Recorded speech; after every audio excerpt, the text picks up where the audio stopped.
Hi, welcome to NDE TV. I'm Peggy Robinson. Today's guest is Kim Ramsey, and she's had several spiritual experiences that she would like to share today. Hi, Kim. Thank you. Thank you. Well, before I get started on my personal experiences, I want to ask you your passion for doing this podcast. Um, Obviously, you're bringing up the topic of death and near-death experiences. I'm intrigued by that. Okay. Can you just tell me what's behind that? I had two near-death experiences. I drowned when I was 5, and I had an ectopic pregnancy at 25.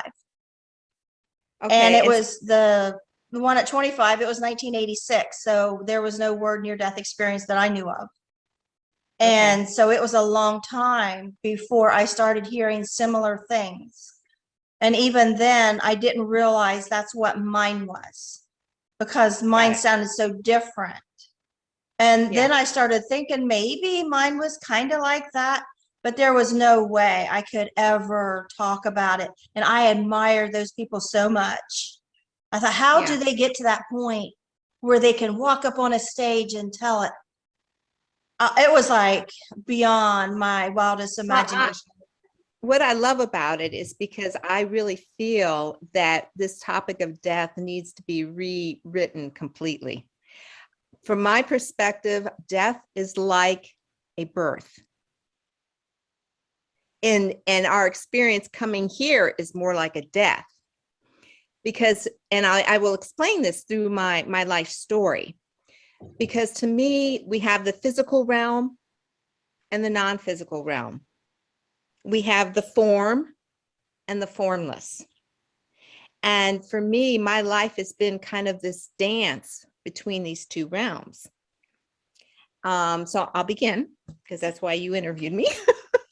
As a very, very young child, I just had this intuitive sense and feeling close to God. It wasn't because I went to church. I just came here very aware of a bigger presence of God. And I always felt very close to God in nature.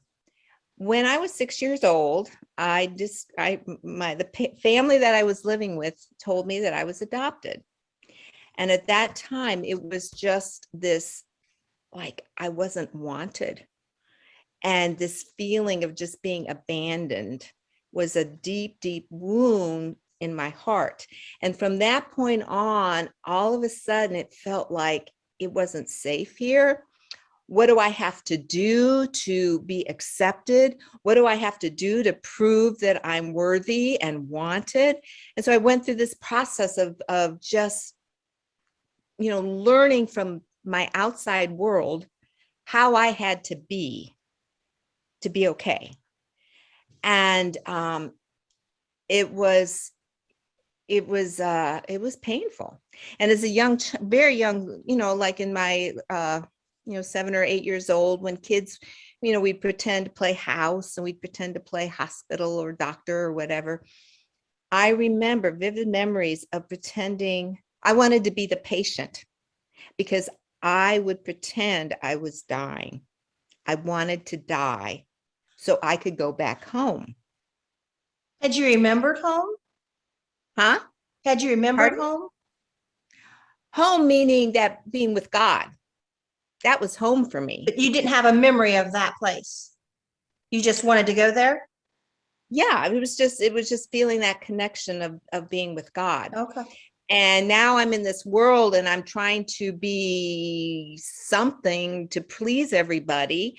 And then, and we get in this world and we're conditioned by society and parents. And everybody's telling us this is how you have to be. And as a teenager, I was miserable. I was depressed. And I often had suicidal thoughts. I never acted out on those thoughts, but I was always just not wanting to be here. Well, in college, I still had this, because I still have this kind of connection of God. I wanted God. I was hungry for God. I was thirsty for God. And so one night I was a junior in college, and it's a Friday night, everybody else in college, they're out partying, they're doing their thing, but I would be in my dorm room and I would be praying. That was what I would do. I would pray. And on this particular Friday night, I was in prayer, and I was just praying for more of God. I just wanted God's spirit. And suddenly there was a storm on the outside. It was raining and thundering. Suddenly it was like my whole dorm room just became infused with this bright, bright light. And it felt like a lightning bolt hit me. And this energy just went through the very core of my being. And I immediately started laughing and crying. And I got knocked down on the floor by the power of this energy, this light. And the next thing I knew, I came up and I was just speaking in another language. It was, and at that time, and at this time I was going to church and things like that. And in the Bible, it talks about being baptized in the Holy Spirit. And so I had this baptism, this infusion of the divine, the spirit, and I spoke in this kind of this angelic language. And at that point, my life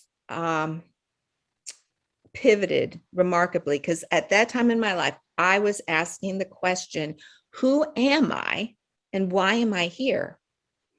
And I had this experience that just baptized me, which to me was like making that connection to that other realm. Okay. And from that point, I began to it was, you hear stories of people having mystical experiences, things like that. It was baptized into that part of myself, where I was beginning to connect, I guess you could say, on the other side, but I was being instructed to really listen inside, that voice within. That became like, you need to start following that.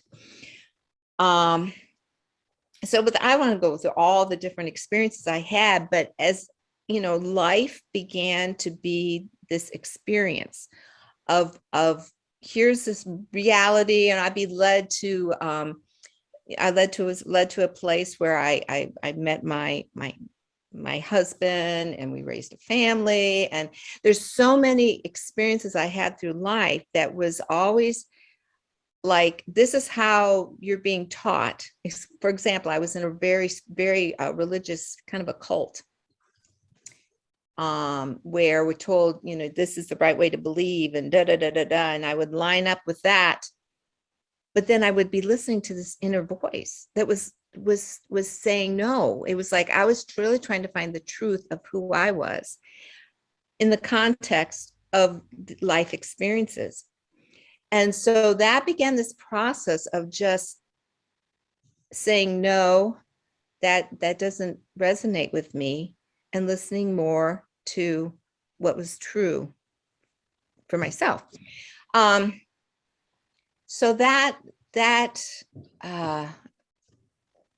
we go through life, and life is just this experience of learning more and more about ourselves.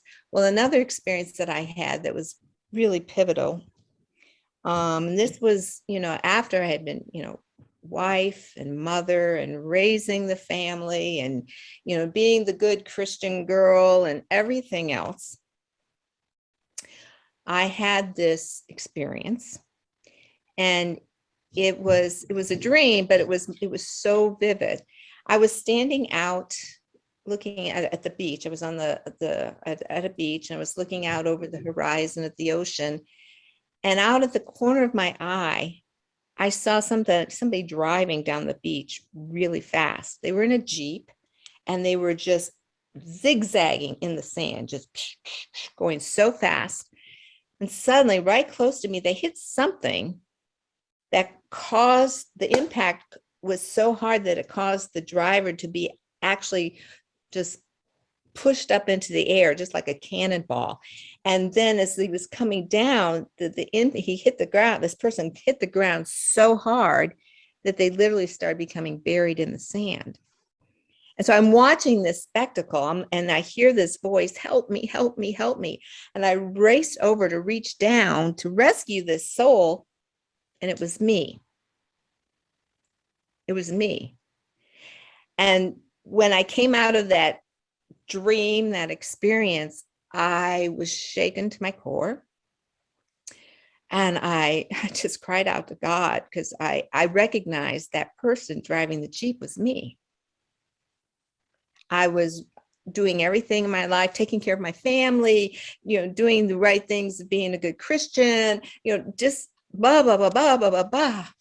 And I felt that still small voice that I had grown to know and trust, that was guiding my life, said, yes, you love God, you love others, but you have no clue about loving yourself.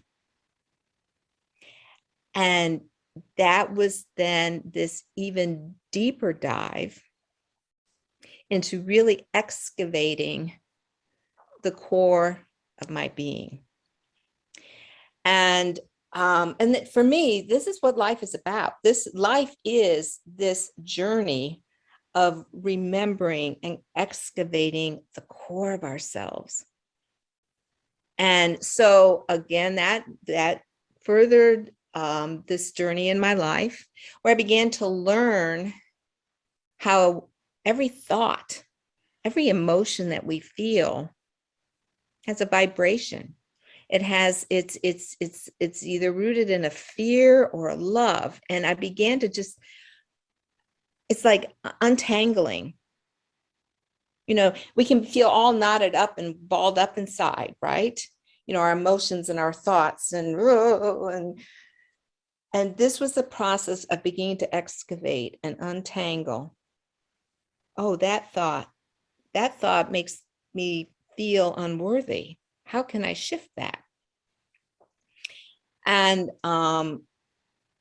so I was beginning this excavation process of myself. And in each time, it was like I was getting freer inside. I was coming home more to my authenticity, right? And then another experience, and again, all this time in between this is I'm having, like I said, this dance between kind of non-physical and physical, that spiritual realm that's informing me about my life here in the physical. Another experience was I was in the hospital, and this was a pretty recent experience, actually. I was in the hospital. I had a staph infection in my blood. So it was a life-threatening kind of thing. And that whole experience in the hospital was just totally strange. But MRSA? Huh? Was it MRSA? No. It was a combination of things. But I was put into this room. They just put me in this room. I wasn't hooked up to anything. I was just put in this room, right? And what I actually did was I kind of recreated this experience. Okay, and you'll understand where I'm going with this. I'm in this room, and I just felt instantly like I was abandoned. Like I was just shoved off into some little room and abandoned. So I was recreating that feeling of abandonment, right? And suddenly I felt myself lifting up out of my body. This wasn't a dream. This was me. Oh, and I could feel myself lifting and going. And I was like, oh my gosh, am I dying? And that voice came and said, well, yes, this is what you've been wishing for all your life. That little child wishing that she was dead, wishing she could go back home. And I'm like, and I wasn't afraid. I was like, at last, I'm finally leaving. And, but then that voice said, but you have a choice. Yes, you can come home, or you can choose to fight for the little girl. And instantly I was in that experience, seeing that little child, that baby, that infant that was not wanted, that was given up, by her mother and everything, crouching in the corner, just, sobbing and just wanting to go home and just feeling that abandonment. And I saw her and I said, oh, no, no, I want to live. I'm going to rescue that little girl. I want that little girl to live. I want her to know the beauty and wonder of life here on earth. No, I don't want to go back. I need to rescue that little girl. And then I was just like back in my body. And I realized that it was all of this time in my life's journey and in this excavation that I was doing, and that the dream I had about being on the beach was this process of excavating the little girl, of healing all of those thoughts and emotions that said, I'm not good enough. I'm not wanted. I have to do whatever I have to do to please others in order to be okay. That was me coming back saying no. And You so got to mother yourself. Exactly. And so then another experience, and again, there's lots of experiences that all are interwoven in this story, but these are like the pivotal points. I was, and this was later in my healing journey. I was meditating. I was just, in this state of meditation, and suddenly this incredibly angelic being. I mean, it was like this presence, this woman of just such powerful love and wisdom. It was like the mother I've always, her arms open wide.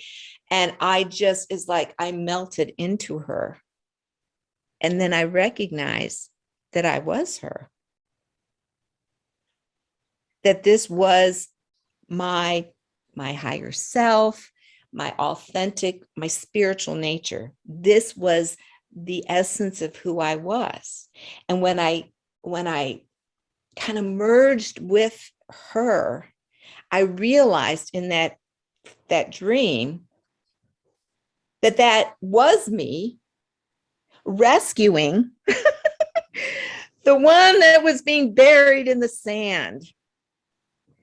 And that the point of my journey, and it's not just my journey, it's our journey, that there is this vaster spiritual part of ourselves that is here to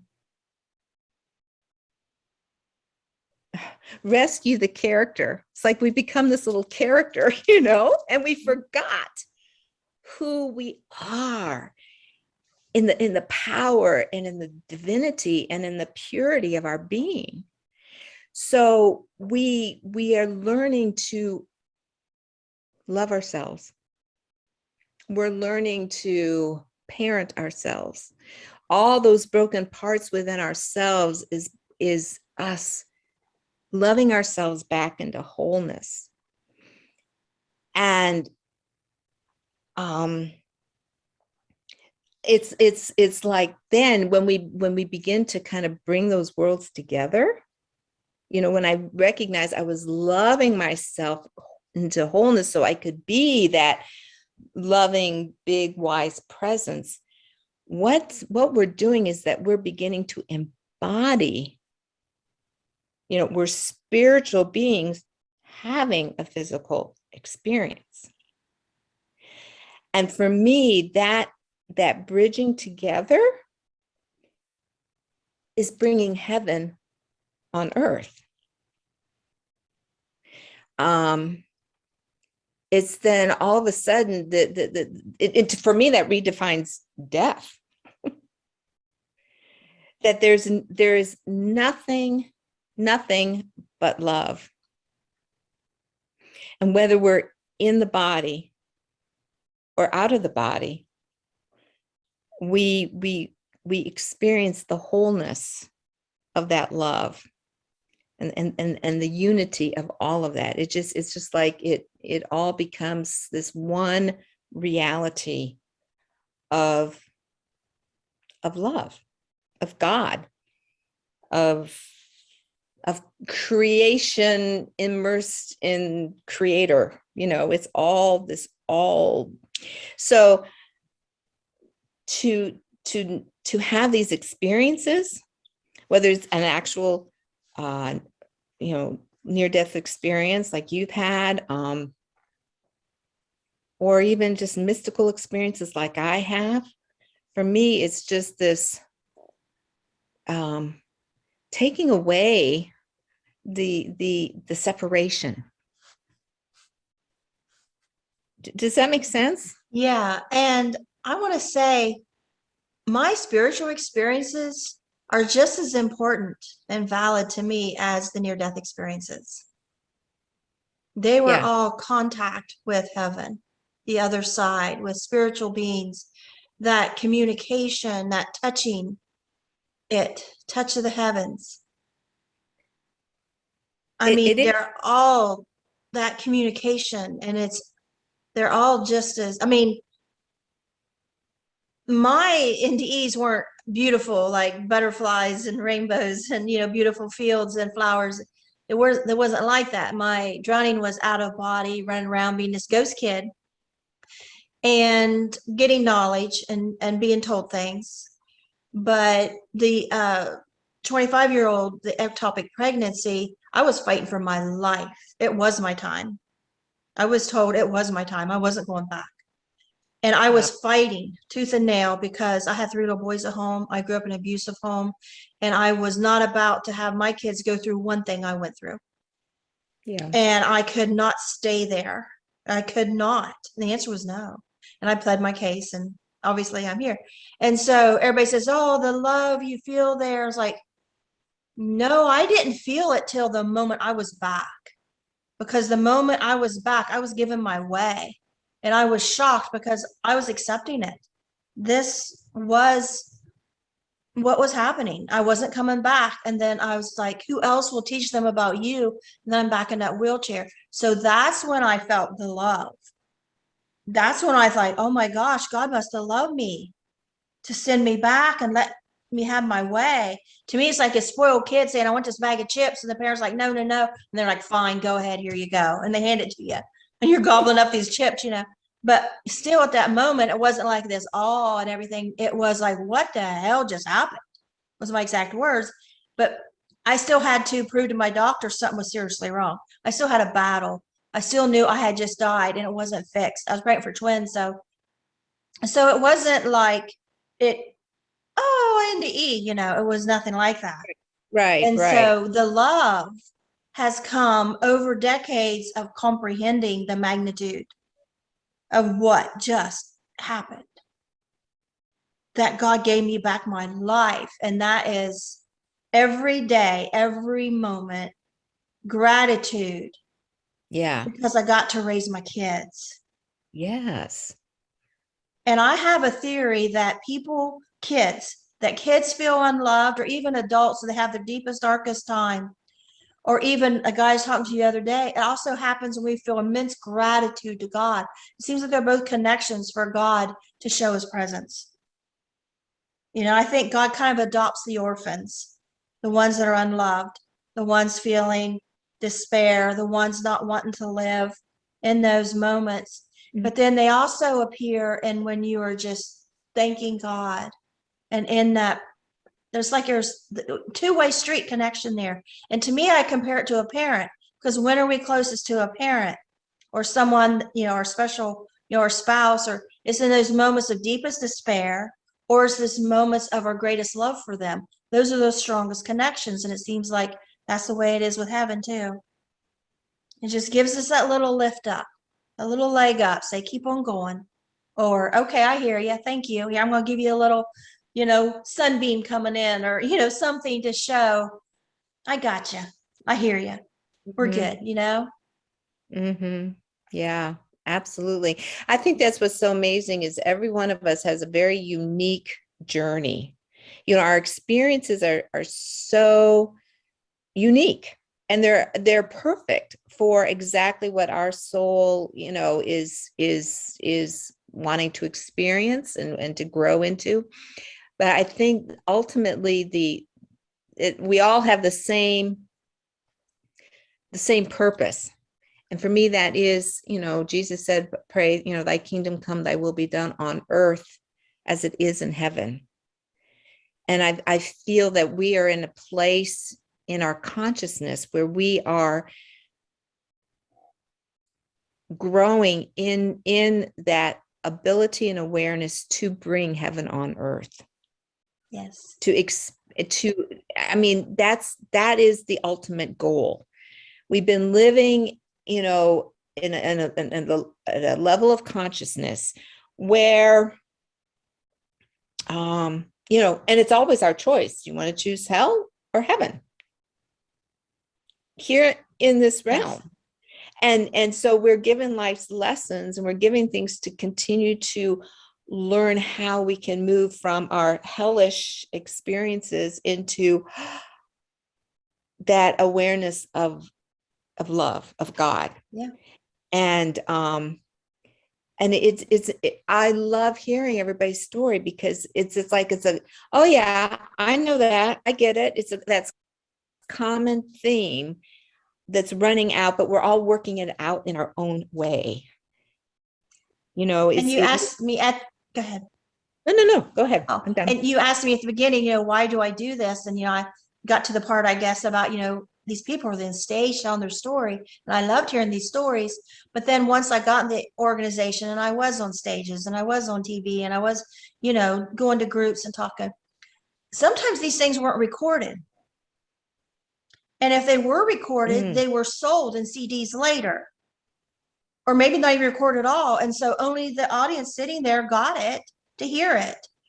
And I love the fact that we can do this and put it out there, and people in other countries are listening and they'll contact me. You know, I get, you know, Netherlands and all these different places. And then when you have a YouTube channel, they have a little word that says analytics. You click on that and you can see all the countries and the number of people from that country that watched you. And it's just amazing. My husband loves looking at, wow, look at that, Taiwan or, you know, Siberia or wherever. And it's cool. And you really feel, you know, when I said, who else will teach them about you? I meant my sons. I was never thinking about, you know, something like this, but I just love it. I just love hearing your story.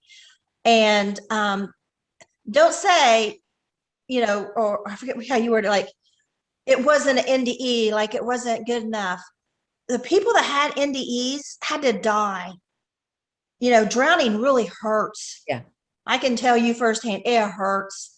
And I'm not so sure that I don't have some kind of brain damage. Some kind of, I had a learning problem all through school. They didn't have learning classes back then, you know, like they do now. They test kids. I just went through.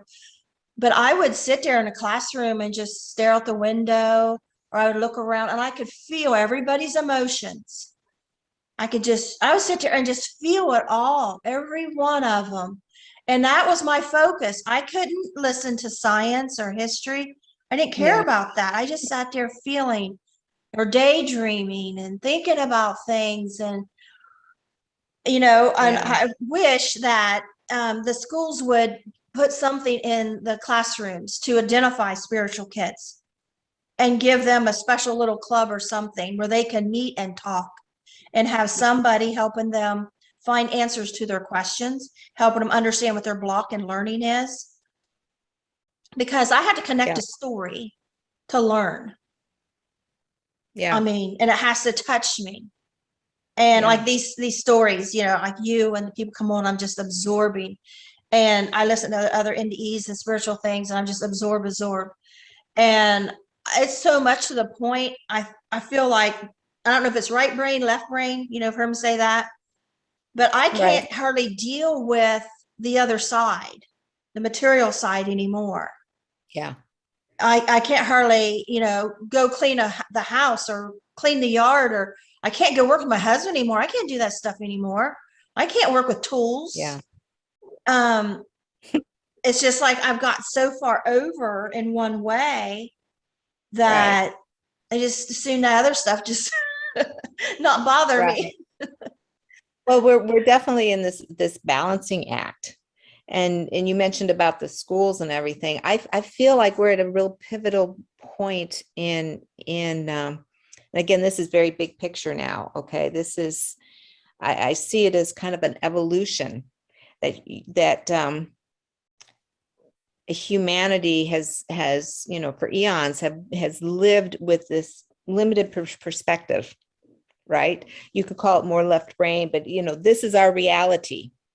And yes, we have our religions, and we have, we've had this introduction of in our consciousness to remember that there's something so much more. And I believe that especially now with where we are in the world, and where it's like death is front and center. I mean, it's like, and to be able to use the fear of death. The fear of death is like, and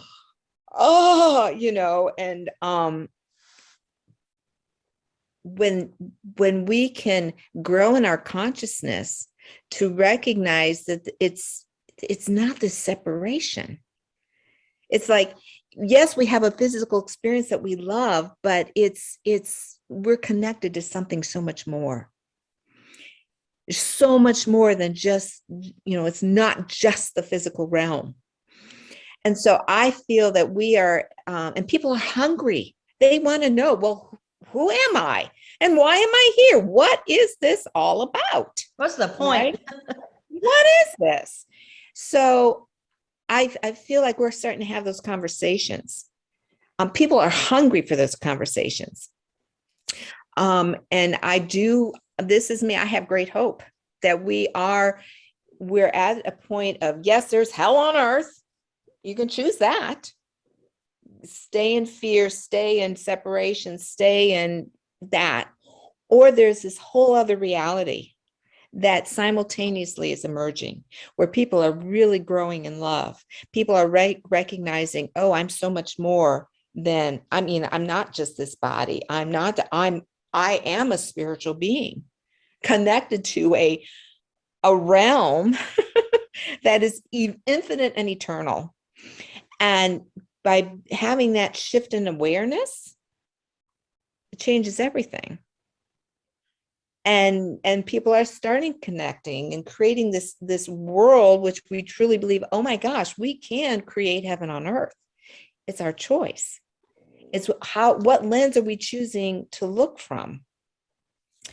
And so this brings in this conversation around death, because it seems like it's the ultimate ending.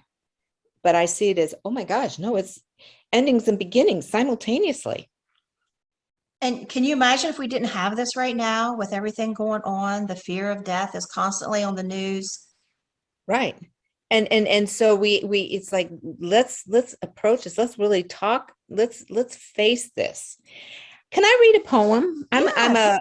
I'm a poet, and I'm a storyteller and a poet, and I also I'll direct people to my website, because I also have some music that they can download for free. But anyway, this poem is called The Circle of Life Theater. Peering through the gossamer veil, towards the world stage, they set sail. Luminous beings prepare their descent. Deep into the shadows, they are sent. Resigning the infinite realms, a death, facing limitation in that first breath. A unique character now to portray in an unfolding saga, life, a play. Evolving, transforming, always learning, recalling the internal flame, forever burning. Hearts rekindled with passion for their mission, Spread love, shine light on the human condition. A gentle touch, kind words, with a smile they impart. Shadows fade away when they play their part. Spotlights casting shimmering waterfalls, making a difference before the curtain calls. Costumes surrendered, they take their final bow, not an ending, a returning home to the everlasting Tao. The circle of life, the breath of omnipresence, eternally emanating love's fluorescence. And that's my view of death. In the back of my book, I have some poems I wrote. They just all come to me one day. I just got on Facebook in the morning as usual, and I had just finished writing my book. And at that point, I wasn't thinking publishing or anything like that. I was just going to put away for my grandkids when I die or something. And all of a sudden, these poems, I just started writing poems. Cool. And so when I went to IAN's conference on NDE panel, I just read my poems. I was really too scared to tell my story publicly. I didn't know, I was too shy. And in fact, right before they handed me the microphone for my turn, I almost ran to the bathroom crying. I was so scared. But I thought, okay, and I just said a little prayer, and all of a sudden I got the courage and I read them poems. And there was a whole line of people come talking to me because they just love my poems. It was a risk, but yeah. I love it when the spiritual stuff comes out in poetry like that. Yes, yeah. I have a ebook that I just finished. It's called Remembering, and it's poetry, and then I do photography, photographic art to accompany the poems, to just inspire people on their soul's journey. And that it's available for a download on my website. I know the button says buy now, but right now I have it download for free. So you can go there and download the book. And then I also have music that's a small album. There's just 5 songs on it. But, I was talking about that language that I got that is, I sing spontaneously songs from this. It's like this angelic channeling of sacred music. And I had friends of mine that who are professional musicians, and when they heard me, they said, "You need to record these." And because usually for me, it was just I was walking in the beach, along the beach or in the woods, and I was just my soul was just singing. And so I just recorded them on my phone and I gave it to them, and they took those songs and reproduced them exactly as I sang them, only using their voices and making it sound like a choir. And when they gave me the recording, I sobbed for days, because it was like exactly what I felt when I was singing them. It was just like this angelic choir, just welcoming us home. And so that is also available as a free download on my website. And I have a YouTube channel too. And if people go to the website, they can find my YouTube channel. And I love creating videos. So there's music videos that accompany the music. And some of my poems I've just started putting some of my poems on that as well. So the website is Kim Inspired, all one word, KimInspired.com. I had a company asked to turn one of my poems into a song, my poem called The Hill.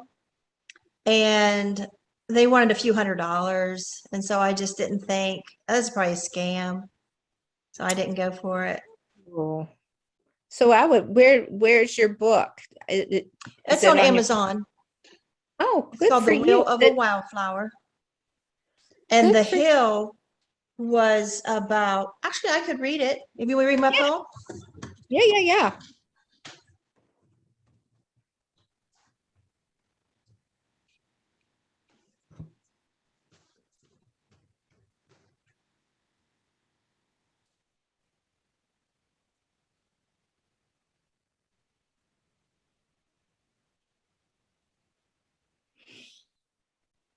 Here's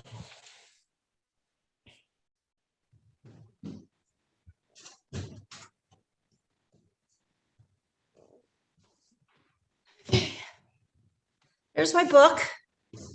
Is Your it Willful is Wildflower. And is it your story? I mean, is it basically your like a memoir?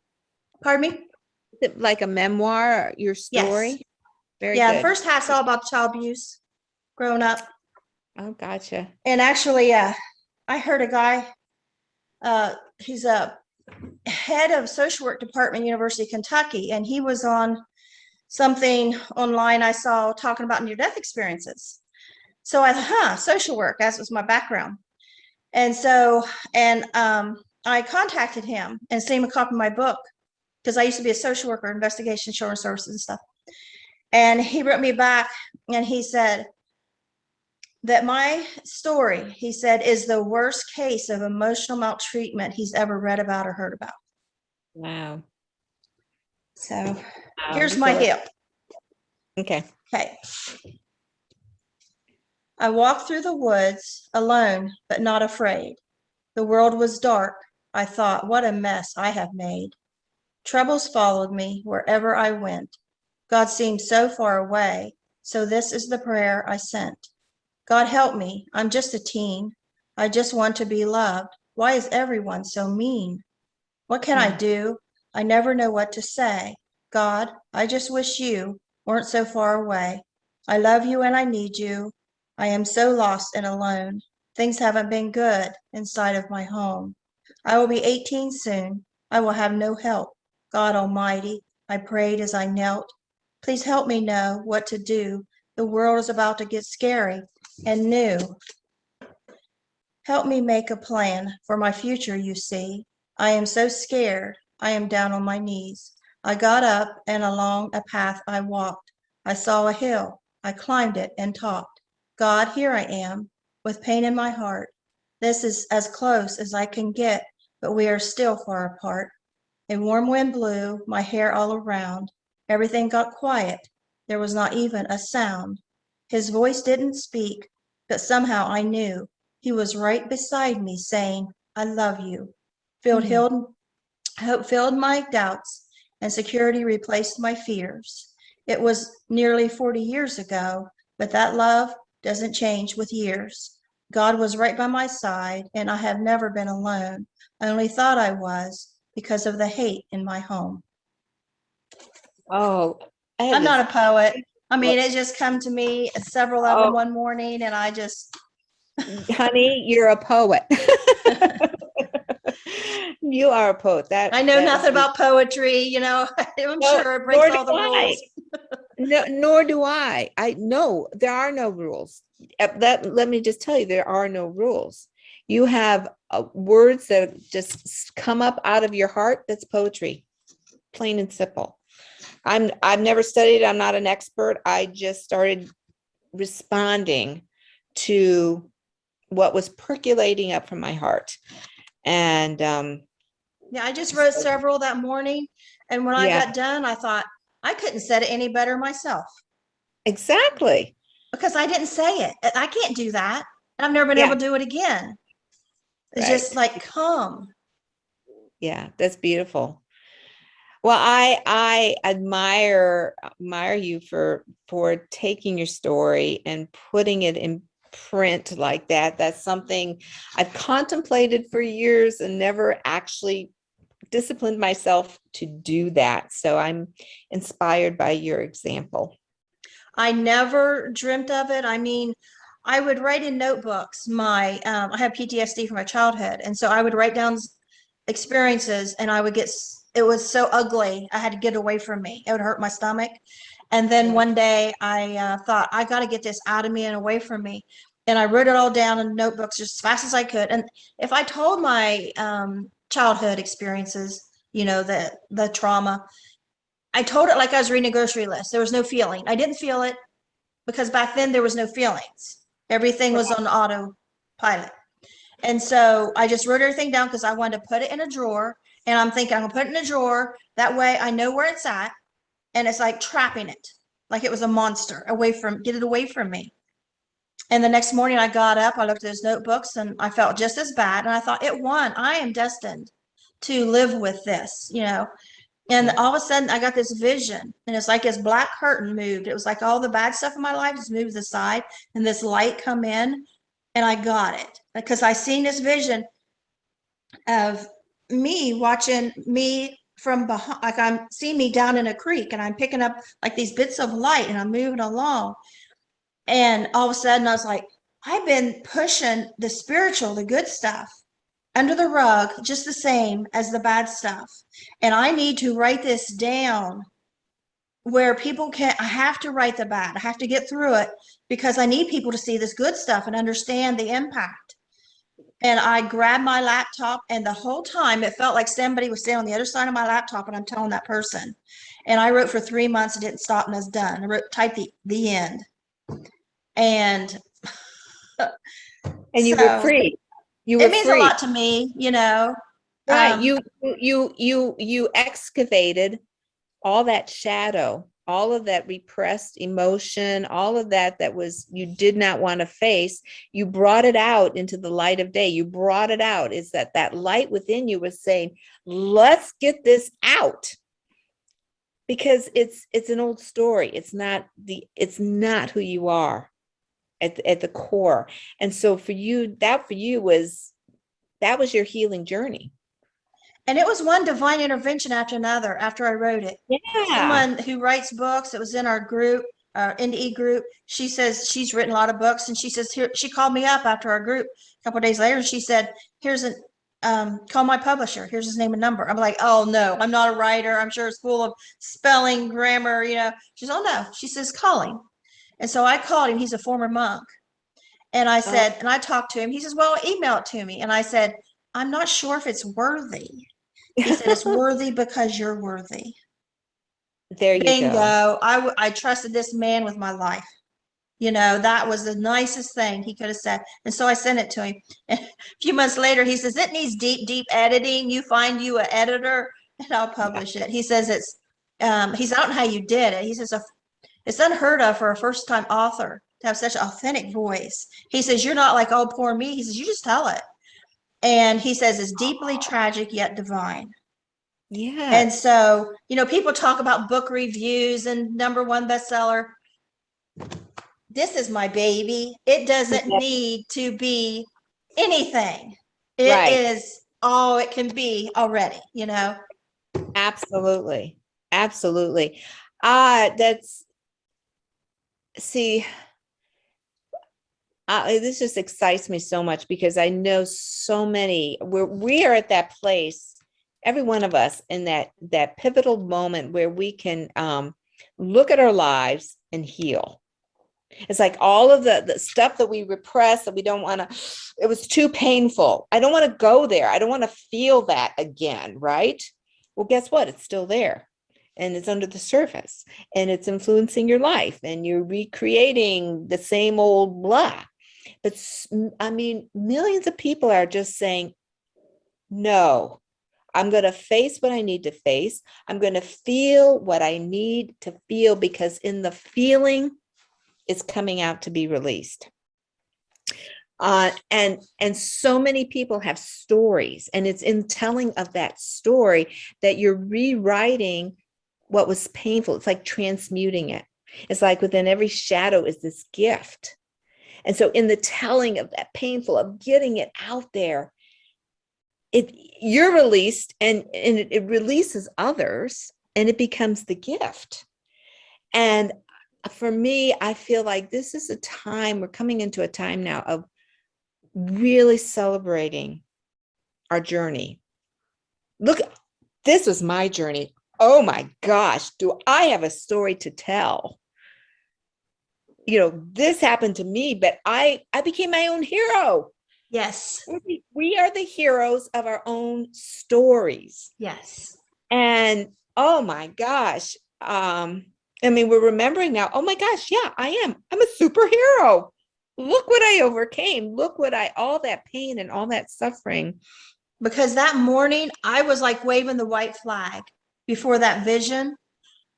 I was thinking everybody won. Anybody that ever hurt me, anybody ever tried to, they all won. I was like, I was such a loser. I started writing. I was a winner. I was a Yes. winner. I didn't know how I was going to end this because I'm still alive. You know, it's like I don't die at the end or whatever. And I didn't know how it was going to end. I just started from my earliest memory and went on because I have a very good long-term memory. Short-term memory, not so much. And I used to be able to hear a song one time and I could write it all down. I hear it at one time. And I could talk about conversations that happened decades before, word for word for word for word. I can't tell you what they were wearing. I'm not real sure what year and what month, but I could remember them conversations word for word. But that was the PTSD was just compounded because of my strong long-term memory. And I needed this out of me. Well, once I embraced it, and that's why I said to you, you mothered yourself, because it takes one to know one. When I was writing this book, and there was one point I mothered myself, because before I would tell the abuse just like I'm reading a grocery list. But when I started writing it, there was times I stopped and I thought, I feel the hurt. That shouldn't have happened to me. And I saw it as a mother thinking about another child, if it happened to them. And I felt compassion for that child, but that child was me. And Exactly. I'm feeling compassion. And sometimes I would just cry because my mother responded the way she did. Yeah. And I never stopped and cared about me because nobody else did. But while I was writing my book, there was some moments when I stopped and I cried a tear for me. Yeah. Yes. Yeah. That's so beautiful. I know. That's it. And that Faith Hill song, Won't You Cry a Little, something about cry a tear for me. I think of my life when I hear that, you know, the people that were so mean and so cruel, you know, knock you out cold and, you know, pick that shit up. I'm tired of stepping over it. You know, that was my mother talking about my unconscious body. And so I would think of that, just cry. And when I wrote this book, I was thinking, you know, whoever this person is on the other side, that will be my reader who's listening as I write. That'll be my reader. And I thought, I don't care if it's Timbuktu somewhere, one person can shed a tear for me, one tear for me, because nobody had. I would tell what happened to me and people look at you weird, don't talk about that. And, you know, that's the always response I got. And I needed to live in a world that would shed one tear for me. And it was healing. And then, you know, of course, when your book comes out and people say, Pegi, like, thank you. Yeah. Oh, that's beautiful. That is so beautiful. Congratulations. And then, you know, like doing these podcasts, you know, who knows what we're going to come talk about? You know, someone says, do you have a list of questions? Like, nope. I just go with the flow. I go where the conversation leads. I never know where it's going to end up. Now here we are. Yeah. Yeah. I've got one other poem. Okay. Let me see if I mean, I know it pretty much by heart, but I'm going to pull it up just in case, you know, I wander off. But we're talking about, you know, this parenting ourselves, right? And really the key to it all is love and the self-love, right? And so this is a poem that I wrote a few years ago as at the kind of completion of this healing journey with myself.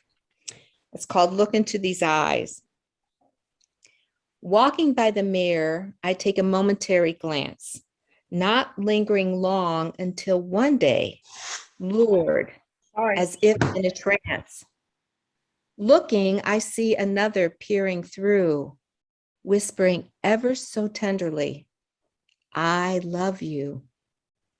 I love you. I love you. Those words gently cascading, tears stream down my face. The veil parts, no more evading. Every grace-filled drop, cleansing layers of brokenness and shame. Unconditional love flowing through. I will never be the same. That impassioned stare speaks volumes to my pain, acknowledging the gift, the beauty that's always been yearning for that gaze to affirm the truth inside. I see you. I love you. No longer shall you hide. A soul lost in forgetting, masked by layers of suffering, longing for these eyes, my eyes, miraculously uncovering. My divine reflection penetrates the depths of my being. Transfixed now, I have a new way of seeing. Walking out into the world, these love-filled eyes burning, seeking to look into the eyes of all, to assist in their returning. Neighbors, children, and those who pass along the street, may this glowing affection, flames of love, reach out to all I greet. I see you. I love you. I am you and you are me. Look into these eyes and you too will see divinity, your own reflection, gazing back at you, reminding you of what you always knew.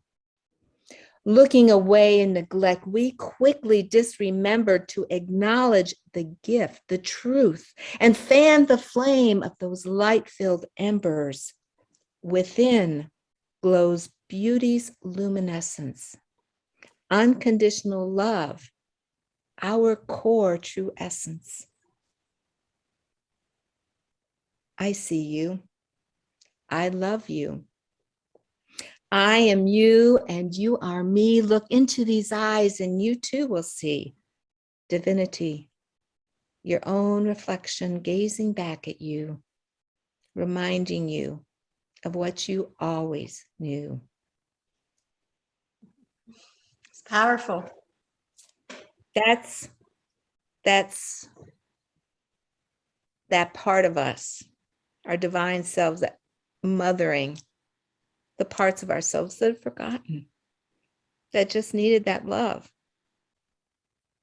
And when I was young and thin and, thought I had everything going on, thought I was cool, I would never want to be that person again, because I don't think I looked in the mirror. Do you know what I mean? Yeah, you fix your hair, you do your makeup, you look at your clothes and your figure, everything's okay. Right. But you don't look in your eyes. Right. And say, what are you doing? And hey, I know what you've been through, and I know what you're doing now isn't going to help things. And, whatever that conversation you need to have yourself, you're not doing it because you're living on a surface. Right. Of the mirror, and you're not looking deep into your soul. Exactly. And people that knew me, like, I was skinny my whole life, and now they're like, you used to be really skinny. And I said, I've never been happier than I am right now. So don't take my fat. We're good. And I've noticed before that a lot of my spiritual experiences have surrounded, there's been mirror or a windshield in a car involved. Interesting. Yeah. And I was talking the other day, and I've talked about it before. There's this really traumatic moment in my life, and I'm in the bathroom and I'm sobbing, and over by the mirror, I hear my child. And then a few years later, I am with this guy. He's a DJ, and I'm dating just to get out of the house when my boys aren't home. They're gone every other weekend. I couldn't stay in the silence of the house. And so I'm just, something to do. But I didn't like this guy. And I think as soon as we get back to his house, how am I going to tell him I'm breaking up with him?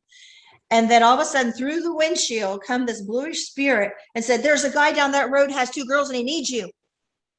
And I thought, I just lost my mind.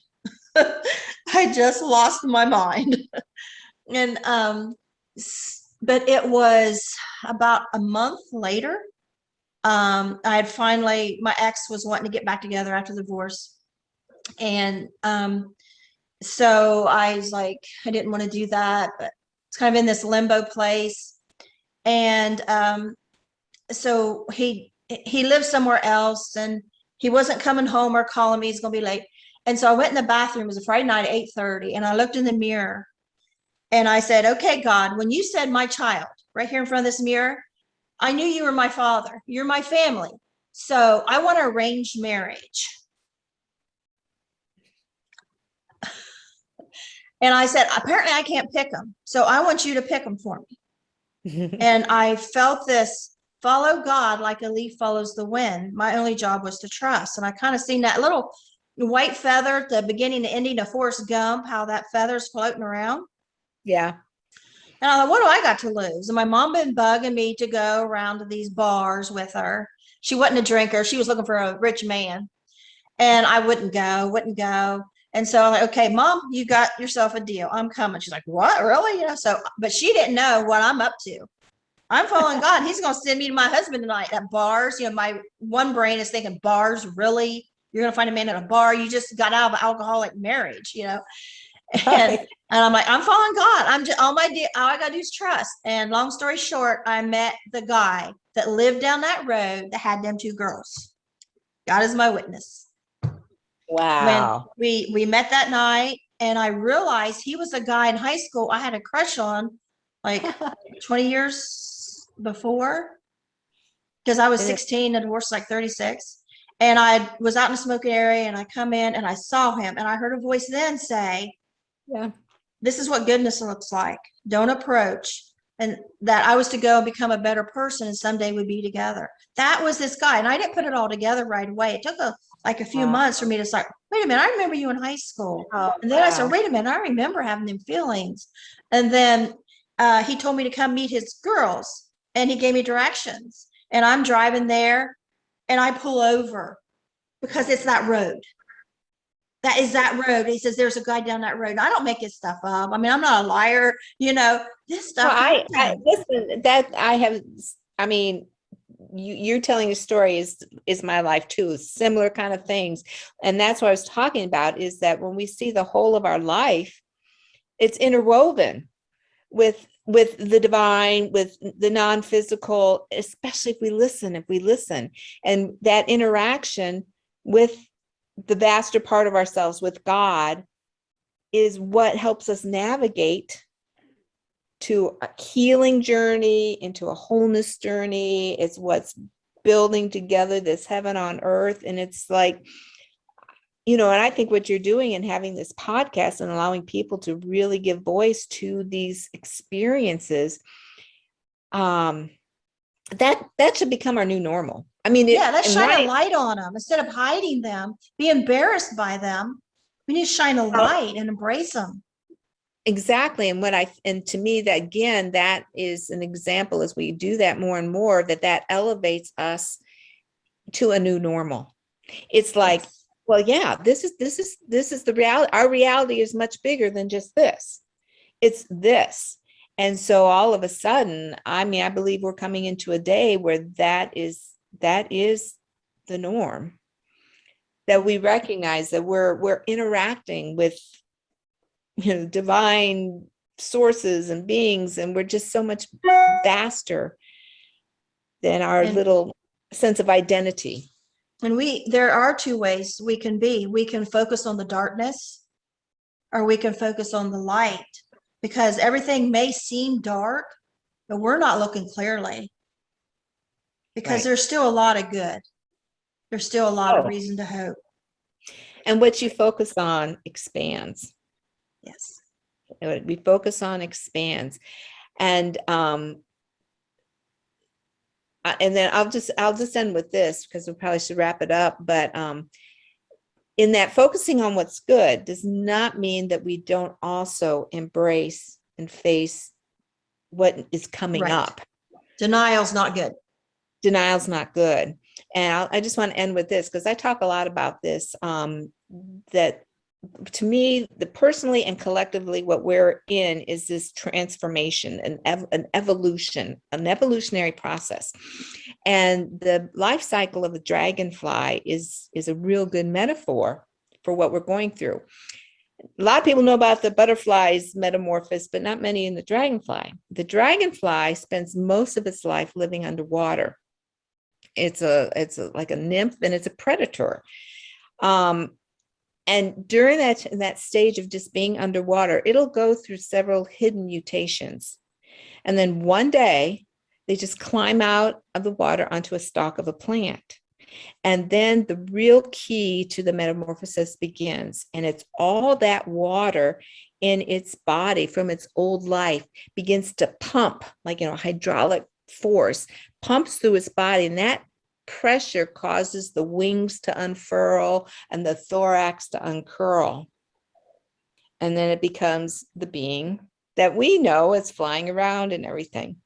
And for me, that metaphor is perfect because we have been swimming in the waters of separation, feeling, separate from God, separate, it's just this illusion, the separation and consciousness.